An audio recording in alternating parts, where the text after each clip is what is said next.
that's people who are not even really thinking in the best interest of their own children. Because, as I said, I'm in the Constitution Public School in one calendar. And one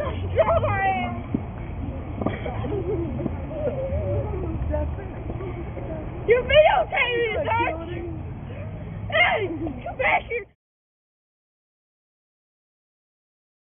He had an extensive support family because he had, 2 sets of grandparents, aunts, uncles, godparents. There was never a day I did not laugh, at least once, because of him. And most of the time I laughed more than once because of him. He was just like happy every time, all of my memories of hanging out with him, which were pretty considerable, I knew him for so long that they're all happy. I can't even remember having like a negative conversation about something. I think about why we were friends and stuff, and like, you got this like really tall guy, who's from a black family, and divorced parents and all that stuff, and like we just like hit it off immediately though. We had the same interests, and like he just wanted to play basketball or or listen to music, or music that you wouldn't necessarily think that he would be into, or Dragon Ball Z. That was like the thing that got us to be friends. Like we bonded over that. He was the kind of person that you could say when you're 5 years old, hey, nice to meet you, do you want to be best friends? And then he would say, yeah, and then you would totally be best friends for like, years to come. It was one of those people that, you're like they get you through the day, and like when he's absent, you're like, oh no, what am I gonna do? Who am I gonna hang out with or whatever? Because I didn't have a lot of friends, as a young boy. I wasn't too popular, with the people at our Catholic school. Yeah. Oh, you know what? This is gonna be interesting. Mohamed Charlotte was the first person who I ever heard say the words, "I don't believe in God." It's not even something you think about when you're like a third grader. It's like, oh yeah, there's God or whatever. It's not like I'm devoutly religious, but I also like know that there's been a lot of adults telling me I'm gonna go to hell if I don't worship this invisible God. And Muhammad was the first person I ever heard be like, "There's no God. I don't believe in God." And then like within a week, I was like, "Nope, yep, that sounds pretty accurate actually." But I remember thinking, it was at lunch, and we were like, like 3rd or 4th grade maybe, and we were eating like chicken nuggets, and I thought that he was gonna get like struck by lightning right there. Hearing somebody say that, like my own age, I don't believe in God, Move it! Roll!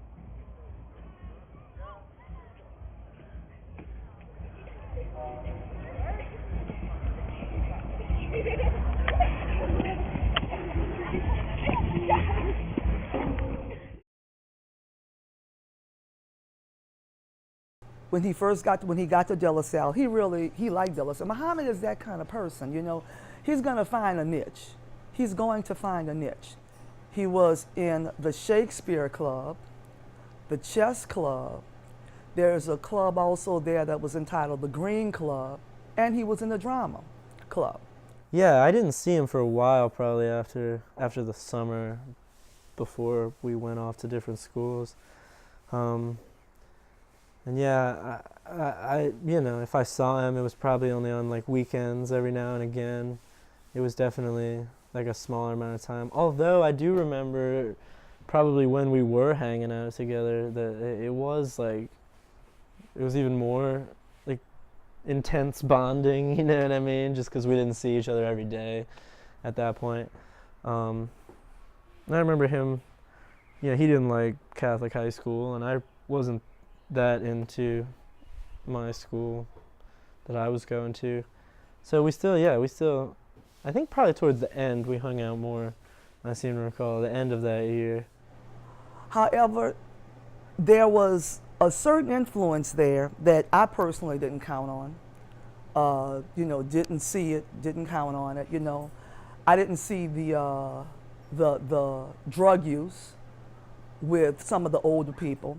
yeah, at the time I didn't know much more than the fact that he was he was talking to me about when we would talk.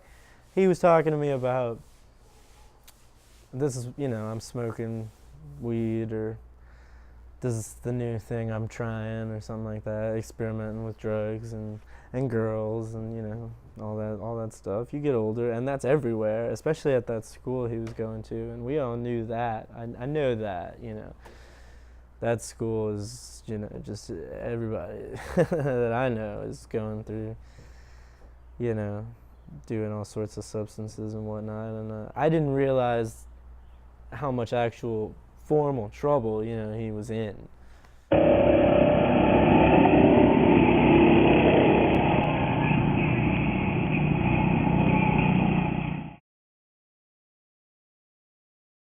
Someone gave Mohamed a joint. I don't know when. Probably sometime during that weekend.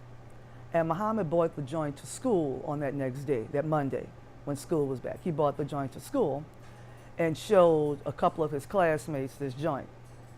And they decided to go and run and tell the disciplinarian of the school at the time that Mohamed had a joint at school. So Henry, his father, myself, we take him to school, meet with this committee.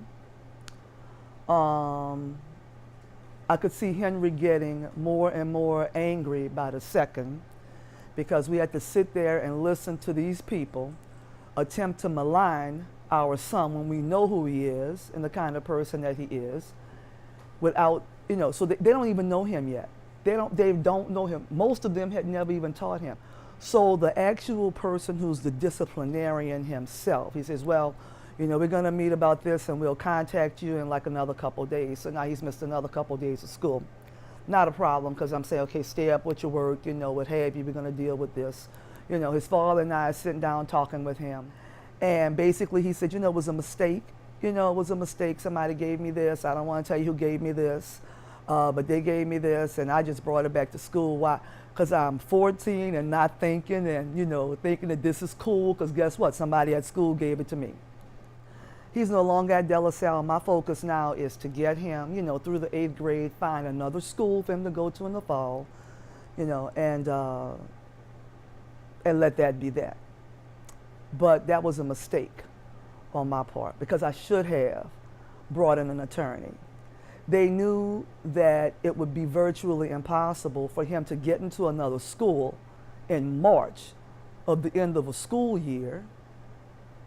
Thank God we had a friend who could get him into a school, because he would end up having to repeat the 8th grade. And as devastated as he was by whoever he thought was his friends that really, hurt him, he would have been even more devastated if he had to repeat the 8th grade.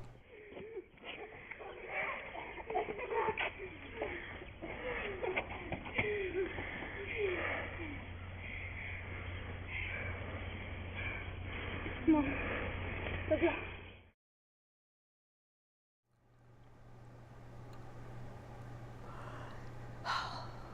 He was working on a science project. They had a science project due at the new school where he was. That's that time of the year. He had a religion project due, he did it. He had a science project due. He wanted to go skateboard, and I said, Mohamed, you can't go skateboard, and you're grounded. We're still trying to deal with, your, poor choice that you made at De La Salle.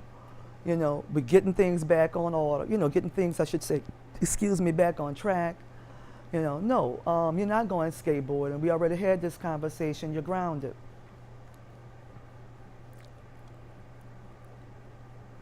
He got mad, he was very upset with me, because Mohamed would rather skateboard than breathe, okay? But that was my rule. And that was, you have to lose a few privileges behind this. Let's just get this work done. And the next thing I know is I hear this horrific sound.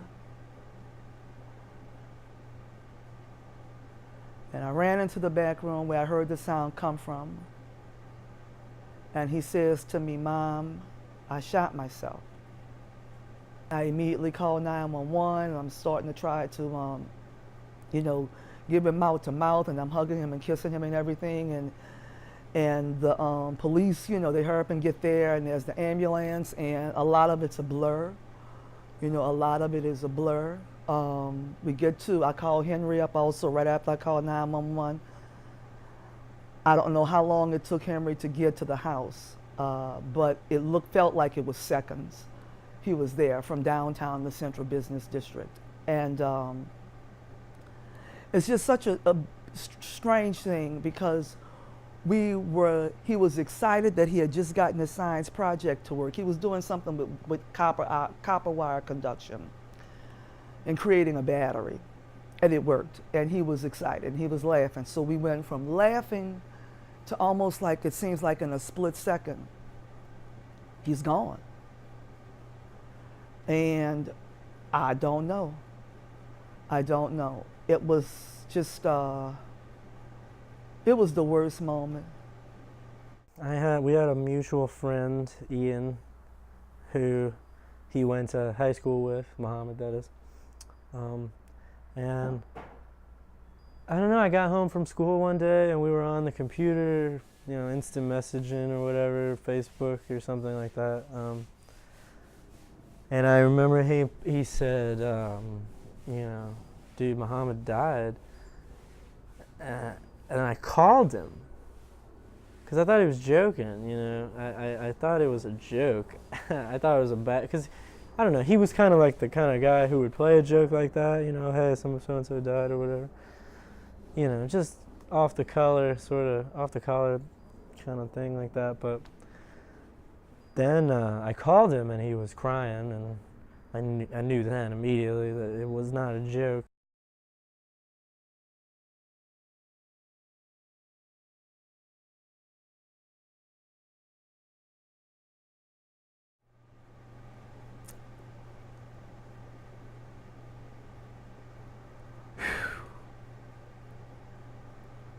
There are times to this minute I still don't believe that.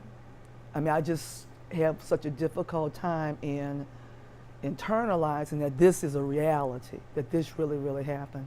I remember for years, even this just stopped like a year ago or so, I still see him, you know, see somebody from behind, and like still 2 years ago even I would jump to, you know, call out Mohamed and it's not him, you know. It's like, oh, and stop myself and realize that, you know, he's gone. The pain, I think, probably, you know, you just have to move on and stuff, and we were young in a way. I think being young was a good thing because we were more resilient maybe a little bit. If that happened to me now, for instance, I don't think that I could handle it at all.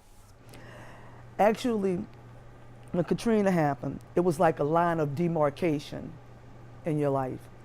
You had your life before Katrina, your life after Katrina. You know what I'm talking about, because it was a huge line of demarcation. When I lost Mohamed, I'd rather deal with 100 Katrinas than to feel the devastation that I felt and still do feel. As it pertains to that. I don't know why at 14 it was time for him to leave us, you know. I don't know why. You know, I had issues myself later in high school and stuff, and I saw a social worker and therapist, and they would, you know, every time they'd be like, you know, you clearly have a lot of things unresolved in your head from losing your best friend when you're 13 years old in those circumstances as well. You know, now mostly when I think about it, I think about the fond memories, you know what I mean? Like, I think about the good times, and I laugh, and I still a lot of times I think about how he would respond to like various crazy things I get myself into, you know what I mean? That makes me smile. I think I was really angry too, you know. I was just angry at kind of like the world and not knowing what I was angry at him. Let's be real, you know. I still kind of am, because no matter what the circumstance was, it's like, why were you doing that, man? You know, why couldn't you have? You know, you want to be there, but you can't. Again, when you're 13, it's like, what can you do? You know. Now, you know, I've got my life. I'm still a mother. You know, I'm still a mother. But I have a life where I have to keep my son alive within me and, you know, within people who care. You know, and with people who care about him, you know. One of the things that also happened that I just found very interesting is a lot of the people who I was very close to during Muhammad's life, family and friends, people, but some of them I've been knowing most of my life, right? Those relationships sort of disintegrated.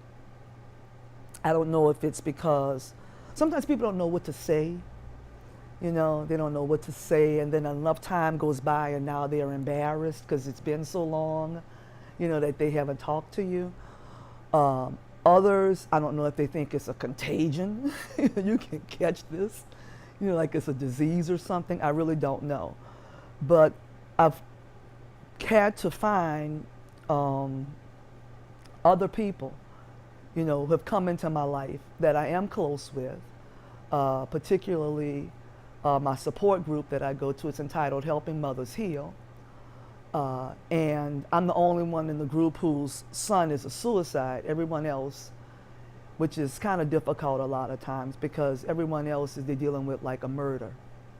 To this day, I think about whether or not it, you know, think about the circumstances of it. And that's futile, I think, you know. You just have to accept what has happened and move on. Obviously you're gonna think about it, but if that's all you're spending your time thinking about, you know, you're not gonna ever move on. And, you know, I know he wouldn't want that. And I do often think about, I'm not a religious person at all, but I think about seeing him in some form or another in this universe or in another lifetime or something like that. I have to think that something like that is at least possible. Okay, that's Connor going down. Here's Mohamed going down. Bye, Mohamed. Nice knowing you.